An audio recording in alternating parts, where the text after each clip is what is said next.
اور پانچواں کام یہ کرے کہ اللہ رب العزت کی عظمت کا خوف ہو بندے کے دل میں، کہ اللہ رب العزت کتنے عظیم رب ہیں، اللہ رب العزت کا خوف ہو، اللہ رب العزت کی بڑائی اور خوف اس کے دل میں ہو، زندگی کے اختصار کا خیال ہو کہ زندگی کتنی مختصر ہے۔ اور چھٹا کام یہ کرے کہ ایمان بالغیب ٹھیک ہونا چاہیے، ایمان بالغیب ٹھیک ہونا چاہیے۔ قرآن پاک کو ہم نے اترتے ہوئے نہیں دیکھا، جبرائیل امین کو ہم نے نازل ہوتے ہوئے نہیں دیکھا کہ قرآن پاک کو نازل کر رہا ہے۔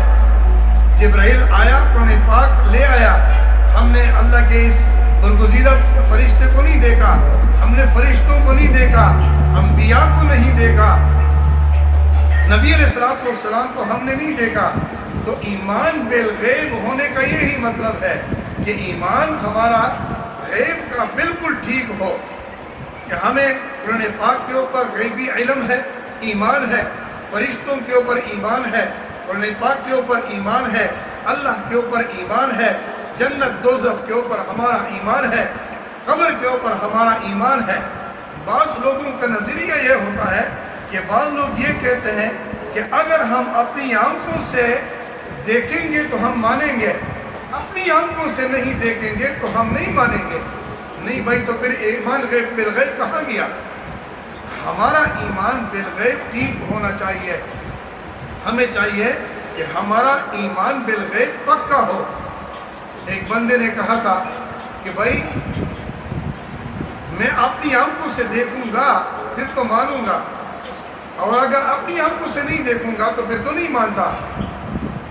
تو بعض دفعہ جواب ایسے دینا پڑتا ہے مجبوری کے طور پر۔ میں نے اس بندے کو کہا کہ اللہ کے بندے، آپ الذین یؤمنون بالغیب کے اوپر ایمان کیوں نہیں ہے؟ الذین یؤمنون بالغیب کا یہی مطلب ہے کہ اللہ رب العزت کے کلام کو ہم نے نازل ہوتے ہوئے نہیں دیکھا، اس کے اوپر ہمارا ایمان بالغیب ہے۔ فرشتوں کو ہم نے نہیں دیکھا، اس کے اوپر ایمان بالغیب ہے۔ انبیاء کو ہم نے نہیں دیکھا، اس کے اوپر ایمان بالغیب ہے۔ قبر کو ہم نے نہیں دیکھا، ایمان بالغیب ہے۔ جنت دوزخ کو ہم نے نہیں دیکھا، ہمارا ایمان بالغیب ہے۔ اللہ کو ہم نے نہیں دیکھا، ہمارا ایمان بالغیب ہے۔ لیکن وہ سمجھ نہیں رہا تھا، وہ عقل کا پجاری تھا۔ میں نے اس بندے کو کہا کہ او اللہ کے بندے، اگر آپ ان باتوں کو نہیں مانتے تو جس ماں سے تم پیدا ہوئے ہو، کیا آپ نے اپنی ماں سے پیدا ہوتے ہوئے اپنے آپ کو دیکھا ہے کہ میں اسی ماں کا بیٹا ہوں؟ تو تب اس کا دماغ ذرا سیدھا ہو گیا۔ تو میرے عزیزوں، ہمارا ایمان بالغیب ٹھیک ہونا چاہیے۔